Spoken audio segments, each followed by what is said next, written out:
مضبوط ہوتے ہیں، ایسے جکڑے ہوئے ہوتے ہیں آپس میں کہ وہ ٹوٹنے کا نام نہیں لیتے ہیں. جوں جوں انسان فراغت پاتا ہے جھنجھٹوں سے، پیسے سے بڑی سہولتیں پیدا ہو جاتی ہیں. جب آپ نے کسی کے لیے ٹین کے بیچ میں پانی گرم کر کے غسل خانے تک نہیں پہنچانا، گیزر نے چلنا ہے، تو ایک رابطہ ٹوٹ گیا نا جی. جب آپ نے کسی کے لیے چپاتی گرم پکا کے میز پہ نہیں رکھنی تو ایک اور رابطہ ٹوٹ گیا. رات کو دبانے والا اگر آتا ہے شوہر کو تو آپ کا ایک اور رابطہ ٹوٹ گیا. یہ ڈپینڈنسی کا کھیل ہے. جتنے رابطے ہوتے ہیں ان کی اندر جو اصلی بیان ہے وہ یہی ہے کہ جتنے طور پر وہ آدمی آپ پر ایموشنلی، جسمانی طور پر، پیسے کے طور پر جتنی اس کی ڈپینڈنسی ہوگی اتنا ہی وہ جو رشتہ ہے مضبوط ہوگا. آپ کی بوڑھی ماں جو ہے نہ وہ کسی سے بات کرنے جوگی ہے، نہ وہ ڈاکٹر افورڈ کر سکتی ہے، اسے کسی نے ملنے نہیں آنا. دیکھیے آپ کا بیٹی کا یا بہو کا اس کے ساتھ رابطہ کتنا مضبوط ہو جاتا ہے. سب کچھ آپ نے کرنا ہے، سارا وقت آپ نے دینا ہے. تو میں آپ کو اپنا ایک چھوٹا سا واقعہ داستان گو، ہمارا رسالہ نکلتا تھا اس زمانے، کافی غریب تھے ہم. اشفاق صاحب کو بڑا شوق تھا کہ ہم ایک رسالہ نکالیں، اپنی جدا رنگ کا، اپنی ہی خوبیوں کا رسالہ. تو داستان گو ہم نے نکالا.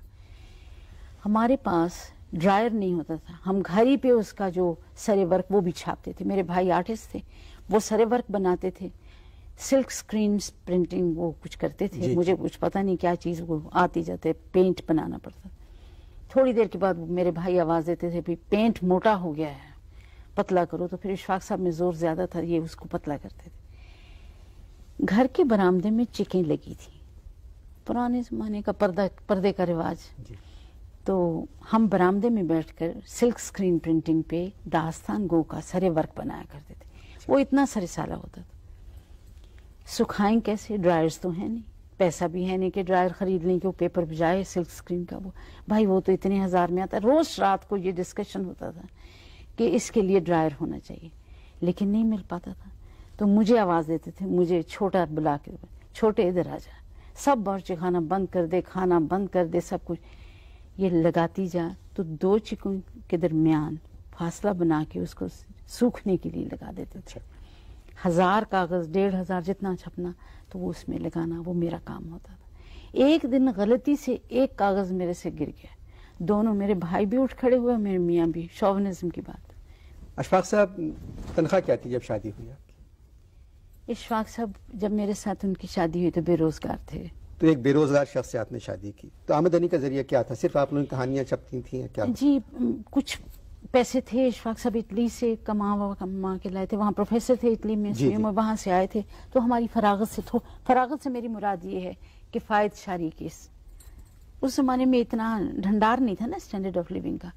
تو پھر رسالہ نکلا ہے. تو اس گھر میں کتنے لوگ رہتے تھے آپ کے ساتھ؟ میں، میرے میاں، بس دو بندے. ہاں جی. کہاں؟ سمن آباد میں رہتے تھے. سمن آباد میں رہتے تھے. قریبی میرے بھائی کا اور میری والدہ کا گھر تھا. تو ہلکا پھلکا کھانا ہوتا. 2 آدمی کیا کھائیں گے، کیا پکائیں گے. تو زیادہ وقت ہم اخبار، یہ رسالے کی ہی نظر کرتے تھے دونوں. تو ریڈیو وغیرہ تھا گھر میں سب؟ جی ریڈیو نہیں تھا ہمارے پاس تب. اچھا. نہ ریڈیو نہ ٹیلی ویژن. ہم بڑے سوچ سمجھ کے خرچ کرتے تھے کہ جب تک نوکری ملے گی. پھر ریڈیو جلدی اشفاق صاحب نے اسکرپٹ رائٹنگ کر لی. پھر مواقع بڑھتے گئے، ریڈیو کے لیے لکھتے تھے، ٹیلی ویژن آ گیا. پھر بڑا سہولتیں ہونے لگیں وقت کے ساتھ. شادی کے کتنے برس بعد آپ کے یہاں اولاد ہوئی؟ جی 1.5 سال. بیٹا؟ جی بیٹا، بڑا بیٹا. نام کیا رکھا؟ انیق احمد. انیق. وہ تو ماشاءاللہ خود بھی جی وہ خود بھی لکھنا چاہتے ہیں. ہاں جی. لیکن وہ چلا گیا، اس فیلڈ سے نکل ہی گیا. وہ ریسرچ آفیسر ہو گیا، ریسرچ کرنے لگ گیا. کتنے بچے ہیں آپ؟ ماشاءاللہ 3 بیٹے ہیں. 3 بیٹے ہیں. ہاں جی. اور تینوں ملازمت میں؟ جی تینوں ملازمت. تو انیق کو تو شوق تھا، اور دوسرے جو 2 ہیں ان کو کچھ شوق ہے؟ جی یہ تینوں بچے جو میرے ہیں یہ میوزک کی طرف ہیں. پتہ نہیں عجیب سی بات ہے، لکھنے کی طرف نہیں ہے، پڑھنے کی طرف. دراصل ایک ریئیکشن ہمارے گھر میں بچوں کا ہمارے ساتھ ڈیولپ ہو گیا ہے. ہم کتابوں سے اتنی محبت کرتے تھے دونوں، اور اتنا وقت ضائع کرتے تھے کاغذ پر، اخبار پر، لکھنے پر، کہ ہمارے بچے جو جس طرح سوت سے دشمنی نہیں ہوتی، ایسے ان کو کتاب سے دشمنی ہے. آپ کے بچوں نے کہا تھا کہ جتنی محبت ہمارے والدین کو کتابوں سے ہے کاش ہم سے اتنی ہوتی. کہتے ہیں، روز کہتے ہیں. وہ کہتے ہیں اماں فرسٹ پرائیورٹی تو آپ کی کتاب ہے نا، آپ پریٹینڈ کرتی ہیں کہ آپ کو میں اچھا لگتا ہوں، اگر اچھی کتاب مل جائے گی تو آپ فوراً اسے دیکھنے لگ جائیں گے. یہ ہے، سچ بھی ہے. اچھا، ان کے گھر والے کیسے ہیں اشفاق صاحب کے؟ بڑے بھلے لوگ ہیں. اشفاق صاحب تو اتنے بھلے ہی نہیں جتنے ان کے گھر والے بھلے ہیں. کوئی ان کی بات بتائیں مجھے گھر والوں کی، کہ جب بہو گھر میں آئی تو کیا فیلنگ تھی ان کی؟ کہ ایک اداس بہو کو لے آئے ہیں کہ جس کی لکھائی میں بھی اور جو مسکراتی بھی نہیں ہے. نہیں مسکراتی تو دیکھے ایسے، اگر آپ کی مسکراہٹ میں بھی ایک سنجیدگی شامل ہے. ہاں تو دیکھیے، کیا کہا لوگوں نے؟ سب سے بڑی میری شادی جب ہو گئی اور اس کے اوپر بڑا جھگڑا ہو گیا کہ تم اشفاق احمد اس لڑکی سے شادی مت کرو، اور بہت لمبے جھگڑے ہوئے، لیکن جب شادی میری ہو گئی تو میرے سسرال والوں نے مجھ سے بڑی مہربانی سے وہ پیش. انہوں نے منہ دکھائی کیا دیا آپ کو؟ میرا نہیں خیال ہے، ان کے پاس ایک پاسپورٹ تھی، وہ میرے پاس رکھ گئے تھے، میں نے اس کو کھول کے نہیں دیکھا. اچھا، چلیں یہ اچھی بات. ہاں جی. اچھا، تو آپ بات کر رہی تھیں گھر والوں کی. دراصل وہ زمانہ مروت کا زمانہ تھا جی، بڑا عجیب سا، اور ان کے گھر کا جو رہن سہن ہے وہ میرا خیال ہے بدلا نہیں تھا جس طرح کہ اب بدل گئے ہیں. میرے سسرال والے امیر ہونے کے بعد ان کے پاس اب مروت کے لیے وقت نہیں ہے، محبت کے لیے بھی وقت نہیں. محبت اور مروت تو وقت ضائع کرنے سے، جو وقت میں آپ کے ساتھ اس وقت ضائع کر رہی ہوں، اس سے تھوڑا سا رابطہ پیدا ہو جائے. جی، اب لوگوں کے پاس اتنا وقت نہیں ہے. ہاں جی، کھانا کھا کے جائیے، وہ کہتے نہیں ہم نے تو جانا ہے ڈنر کھانے، باہر جانا ہے، آئیے بیٹھیے تھوڑی دیر باتیں کریں، گپ شپ. ہائی گپ شپ تو میں کرتی نہیں. اس وقت غیبت کا بھی وقت تھا، بڑے لمبی چوڑی غیبتیں ہوا کرتی تھیں، اور بہت لطف آتا تھا. ہاں جی، اور ملکی حالات کے متعلق بھی تھوڑی انفارمیشن زیادہ نہیں ہوتی تھی. لوگ انسانوں کی باتیں زیادہ کرتے تھے. اب ہم اپنی انفارمیشن کے حساب سے باتیں کرتے ہیں. جس کو کمپیوٹر کا پتہ ہے وہ ساری شام آپ کو کمپیوٹر کے متعلق بتاتا رہے گا، مجھے پتہ بھی نہ ہو لیکن وہ کمپیوٹر کی شیخی بھگاتا رہے گا. جو سرجن ہے وہ اپنی سرجری کی باتیں کرتا رہے. ہم ایک دوسرے سے مل نہیں پائیں گے. اب جو ہمارے بچے آ رہے ہیں ہم ان سے نہیں مل پاتے کیونکہ ان کے پروفیشنل ایکسلنس اتنا پیدا کر رہے ہیں وہ، کہ ان کے پاس فضول باتوں کے لیے وقت نہیں. میں اسے کہتی ہوں دیکھ بیٹا یہ ٹکٹ دیکھ، مجھے لگتا ہے کہ یہ 20 سال پرانا، اب پرانا ہے تو پھر پھینک دینا. اولاد سے رابطہ صرف ٹیلی فون کے ذریعے رہ گیا ہے کہ اگر ٹیلی فون ان کا آتا ہے ہاں جی تو بات ہو سکتی ہے، ورنہ وقت نہیں ہے ان کے پاس. اور بالکل، اور یہ بھی ان کا بڑا کرم ہے کہ فون کرتے ہیں. بڑی مہربانی، بڑی مہربانی. اولاد اچھی ہے جی. آج کے ہمارے عہد کے ماں باپ بڑے خوش نصیب ہیں کہ اولاد بھی کرتی ہے، ہسپتال بھی لے جاتی ہے. آپ کو زکام ہو تو وہ بہت پیسہ خرچ، چاہے کہ تھوڑا وقت گزارے آپ کے، اس کے لیے وقت ان کے پاس میرے خیال میں نہیں ہے. اب تو میرے خیال ہے کسی کے پاس بھی وقت نہیں رہا. اچھا، جب ٹیلی ویژن کے لیے لکھنا شروع کیا آپ نے، جی اشفاق صاحب بھی لکھ رہے تھے، جی تو مشہور ان کے بھی کھیل ہوتے تھے، آپ کے بھی ہوتے تھے. جی تو کبھی ایک دوسرے کے لکھے ہوئے کھیلوں پہ تبصرہ کیا آپ نے ایز اے کریٹک؟ اشفاق صاحب یہ آپ نے جو پلے لکھا ہے، دراصل استاد پہ میرا خیال ہے کہ استاد پہ ویسے بھی اگر شاگرد اتنا اچھا ہو تو استاد سے کہنے میں کوئی حرج نہیں. ڈیپینڈ کرتا ہے شاگرد کون ہے. شاگرد تو میں تھی جی، میں کہہ رہا ہوں. ہاں جی، اب میں یہ سمجھتی تھی کہ مجھے میرے حصے کا مل رہا ہے. اچھا، جو بھی شہرت، پیسہ، جو کچھ بھی مل رہا ہے اور یہ معترض نہیں ہے، تو پھر اس سے زیادہ تو مجھے کچھ درکار بھی نہیں. تو میں کریٹیکل ان کے کام کے لیے تو باہر میرا ایک وتیرہ ہے، اپنی ساری زندگی کے وتیروں میں سے ایک وتیرہ ہے جس کو میں پسند کرتی ہوں جی، میں اس کے خلاف کچھ سن نہیں سکتی. سوچنے کی بات پھر چلی گئی بعد میں ہے. مثلا مجھے کوئی آ کے، میں ہمیشہ کہتی ہوں، میری چند دن کی بات، ایک چھوٹی سی گھریلو سی بات آپ کو بتاؤں. میری بہو نے اونچی آواز میں اپنے بیٹے کو آواز دی، بلال میں تیری جان کھا لوں گی. میں نے کہا بیٹا مجھے نیچے اتر جانے دے، میں چلی جاؤں، پھر تو نے اس کی جتنی جان کھانی ہے، اس کو مارنا ہے، اس کو گالیاں دینی. تو اس نے بعد میں مجھے پوچھا کہ اماں آپ ایسے کیوں کرتی ہیں، آپ رکتی بھی نہیں جہاں کسی کو جھڑکیاں مار. میں نے کہا بیٹا ماں میں اور زندگی میں فرق ہونا چاہیے. بہت اچھی بات. ماں کو ہر چیز معاف کرنے والے کے درجے پہ ہے. جیسے اللہ نے پرورش کی ہے ہم کو معاف کرتا ہے صبح شام رات دوپہر. ایسے ہی ماں کو ہونا چاہیے, ایسے ہی دوست کو ہونا چاہیے, ایسے ہی بیوی کو ہونا چاہیے. کوشش تو کرے نا. جس روز میں اشفاق صاحب کی غلطیاں, خرابیاں, بے خوبیاں دیکھنے لگ جاؤں گی, میں اس روز اپنے آپ کو اس نتیجے پہ لاؤں گی کہ اب مجھے اشفاق صاحب اچھے نہیں لگتے. اچھا. تو عیب جوئی جو ہے میرا خیال ہے یہ کینچی ہے محبت کی. پہلے آپ پردہ تو نہیں کرتی تھی, کبھی کیا؟ تھوڑی دیر میں نے برقع بھی پہنا ہے. اچھا, چادر بھی کس زمانے میں برقع کا؟ جب میں اسلامیہ کالج میں پڑھتی تھی, یہ ایف اے میں. تو کالا برقع ہوتا؟ کالا برقع جس طرح کا ہوتا تھا اس زمانے میں, تھوڑا پہنا لیکن پہنا ضرور. اچھا. پھر میری چادر بھی گم گئی جب ہم آئے ہیں پارٹیشن میں یہاں, تو رستے میں چادر بھی گمی, برقع بھی گم گیا, تو پھر میں نے دوپٹہ لینا شروع کر دیا. جس زمانے میں اپنے بچپن کی بات کر رہی ہیں تو جو اطراف میں لوگ رہتے تھے وہ کیسے تھے؟ آنا جانا تھا آپ کے گھر میں؟ میں آپ سے پہلے کہہ رہی ہوں, پہلا ہینڈی کیپ تو میرا یہ تھا کہ میرے والد حیات نہیں تھے. جی, آپ نے بتایا. اور میری والدہ جو ہیں وہ بڑی کنزرویٹو عورت, کنزرویٹو جیسے اس زمانے کی ساری, کسی کے گھر جانے کی اجازت نہیں تھی. اچھا. کسی کے گھر, اور ارد گرد سارے ہندو لوگوں کے گھر تھے, تو زیادہ کسی کے گھر جانے پھرنے کی, آنے جانے کی. بھائی کو ضرور ساتھ ہونا ہے, تو اگر بھائی کو لے کے جاؤں تو سہیلی کے ماں باپ. اگر آپ کے پڑوس میں ہندو رہتے تھے تو اگر دیوالی منا رہے ہیں وہ, تو اجازت تھی ان کے جانے کی؟ نہیں, کسی کے ساتھ اگر جائیں آپ؟ بہت دیوالیاں دیکھی, بہت, لیکن پھر والدہ خود لے جاتی, ساتھ جاتی تھی. کروا چوتھ کا برت ہوتا تھا اس زمانے میں. جی. تو میری ایک سہیلی تھی ہندو, اس کی شادی ہوئی بھی تھی, اس نے یہ برت رکھ لیا, شاید شوہروں کے لیے رکھتے ہیں, تو میں نے بھی رکھ لیا. جی. جب میں گھر آئی تو میری والدہ کہنے کھانا کھاؤ, میں نے کہا میں نے تو برت رکھا. کہتی پاگل. تو بڑا اثر ہوتا ہے اپنے ملنے جلنے والوں پہ, ارد گرد کے ماحول سے. وہ کالج میں جو نرملا اسکول میں آپ ساتھ کلاس میں ذکر کیا, وہ کیسا لکھتی؟ لکھتی بیچاری تو نہیں تھی, ایسے ہی بیچارے بس ایسے. وہ جو آپ نے کھیل لکھا جی 7ویں جماعت میں, تو وہ بھی غمزدہ ہی کھیل تھا. ہاں جی. بچے بھی کے لے گیا, کوئی اٹھا کے لے گیا. ہاں جی. راجا گیت جب آپ لکھ رہی تھی جی, تو اس میں وقت کتنا لگا اس کتاب؟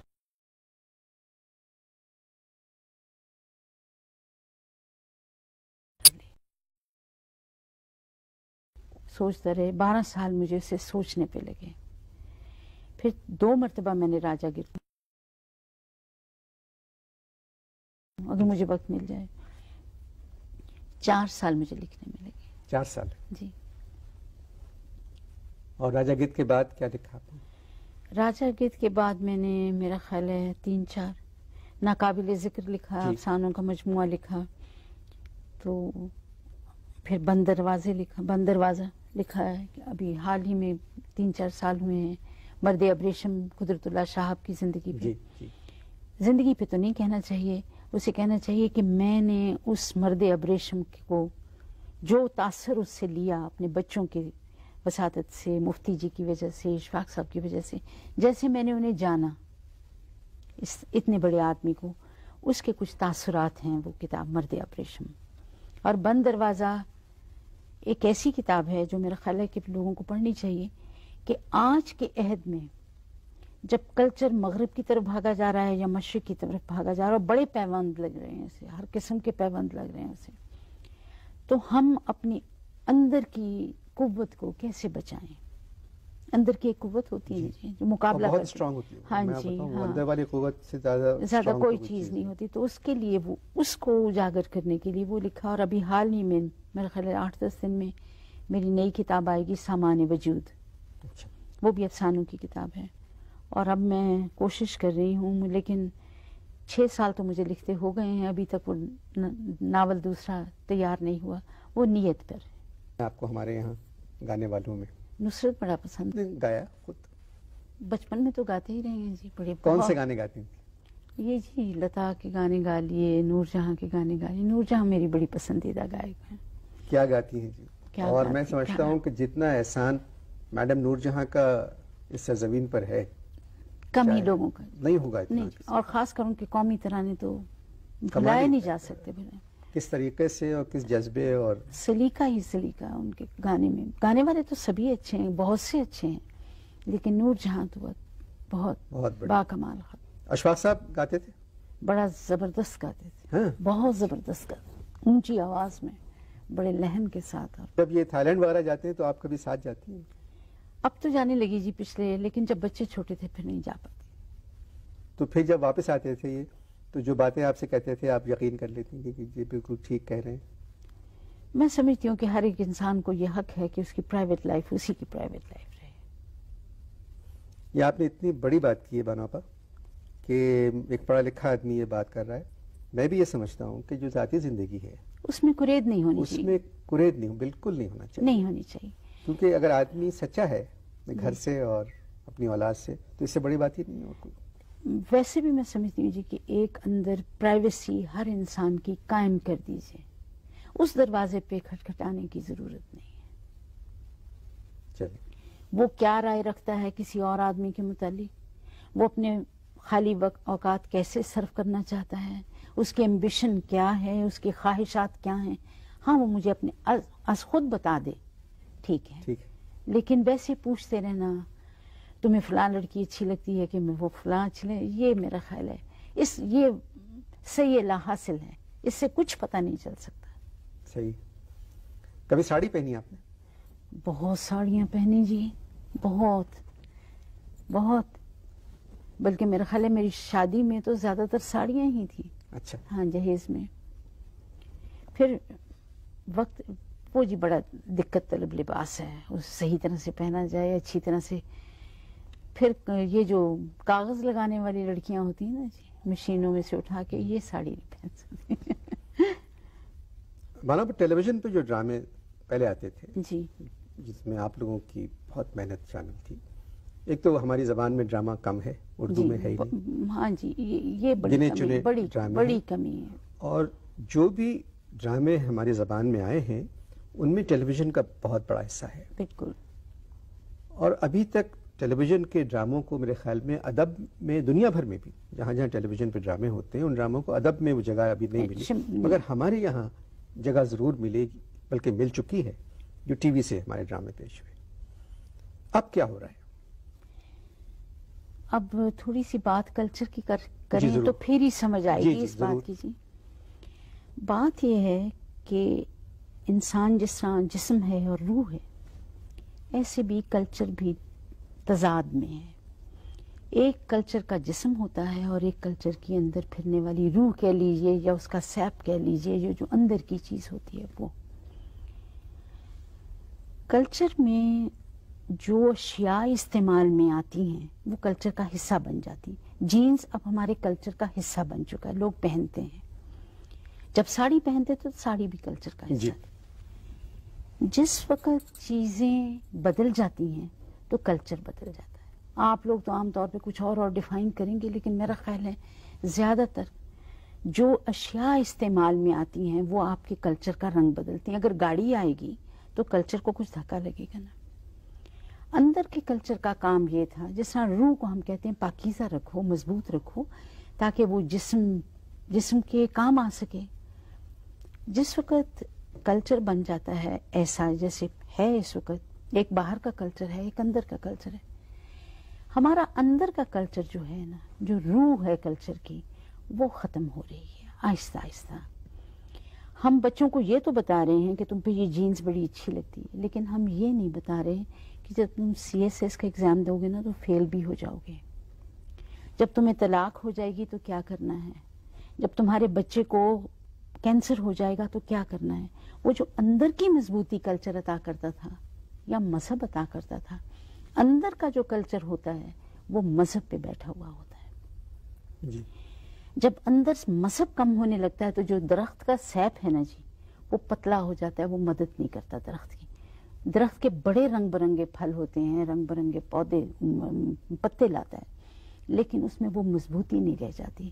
تو آج کے کلچر میں یہ چیز ہو گئی ہے کہ ہم نے بچوں کو کچھ نہیں بتایا کہ آپ کو کمپٹیشن پڑے گی زندگی میں, اس کے لیے کیا کرنا ہے. جب 400 خوبصورت لڑکیاں ہوں تو ایک لڑکی کے ساتھ کیسے اکتفا کرنا ہے, جب تمہاری نوکری چھوٹ جائے تو تم نے کس کی طرف دیکھنا ہے؟ جب ایکسیڈنٹس ہوں، جب اتنی کاریں چلیں گی تو ایکسیڈنٹس ہوں گے، تو جب ٹانگ ٹوٹ جائے تو کیا کرنا ہے؟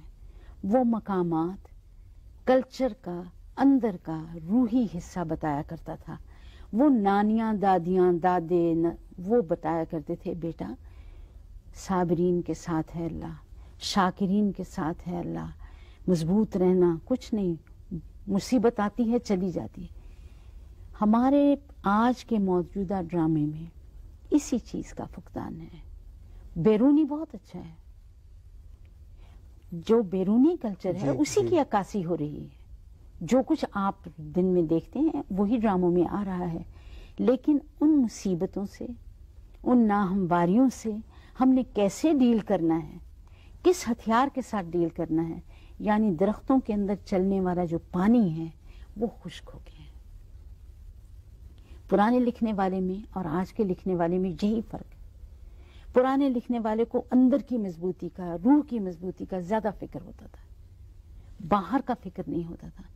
آج ہم وائلنس تو دکھا رہے ہیں، لیکن وائلنس کے ساتھ مجھے کوئی اعتراض نہیں، کہانی یہی ہونی چاہیے، کلچر یہی ہونا چاہیے جو آج کے معاشرے میں ہے.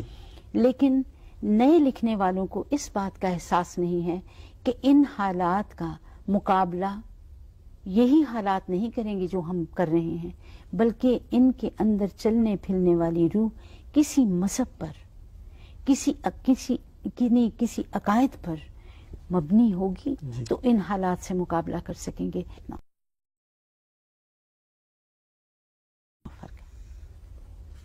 جس جو آپ نے بات کہی ہے اس میں انسان کو اندر سے خود بہت مضبوط ہونا چاہیے. یہ جو آج کل کے نوجوان، جس طرح کی آپ نے کلچر کی بات کی، وہ یہ کہ جو نوجوان نسل کو بہت سی چیزیں بہت جلدی اور بڑے اطمینان سے مل گئیں، جن کو حاصل کرنے کے لیے 40 سال لگتے ہیں، کسی کو آگ کے دریا پار کرنا پڑتے ہیں، ایک تلوار کی دھار پہ سے چلنا پڑتا ہے. بالکل ٹھیک ہے. یہ احساس جب ان کو پیدا ہو جائے گا کہ ہم اس مقام پہ کس طریقے سے پہنچے ہیں اور کنہوں نے ہمیں بھیجا ہے، یہ احساس ذرا مشکل سے پیدا ہوگا، کیونکہ میڈیا بڑی اسٹرانگ چیز ہے. اب جو ترقی ہوتی ہے یا شہرت ملتی ہے یا دولت ملتی ہے یا انسان آگے بڑھتا ہے تو وہ میڈیا کے تھرو بڑھتا ہے. جب میڈیا بھول جاتا ہے تو اس آدمی کی شہرت بھی نہیں رہتی. تو اسی لیے لوگ کوشش کرتے ہیں کہ ہم ان رہیں، ان لکھنے میں نہیں، کام کرنے میں نہیں، میڈیا میں ان رہیں، میڈیا میں ہماری شکل نظر آتی رہے تاکہ لوگ بھول نہ جائیں کہ یہ لکھنے والا تھا. چلے بنا پر دل تو چاہ رہا ہے کہ میں آپ سے باتیں کرتا جاؤں، جیتے رہیں، اور جو کچھ آپ نے جو کہانی، جیسے آپ کہانی لکھتی ہیں ویسے ہی آپ کا یہ انٹرویو ہوا ہے.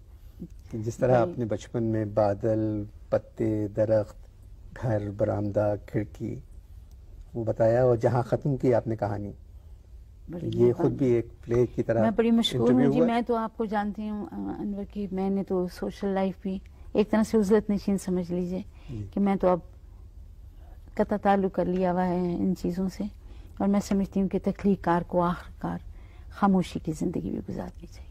مگر میں آپ سے اتنا کہوں کہ یہ لوگ جو ٹی وی دیکھتے ہیں یہ لوگ بھی بہت دکھی لوگ ہیں، ورنہ کیوں دیکھتے ٹی وی؟ کچھ اور کرنے کو نہیں. دکھی تو ضرور ہے. ان سے کچھ آپ کے کہانیوں کا، آپ کے لکھے ہوئے کھیلوں کا انتظار کرتے ہیں، تو آپ ٹی وی کے لیے کوئی سلسلہ شروع کریں.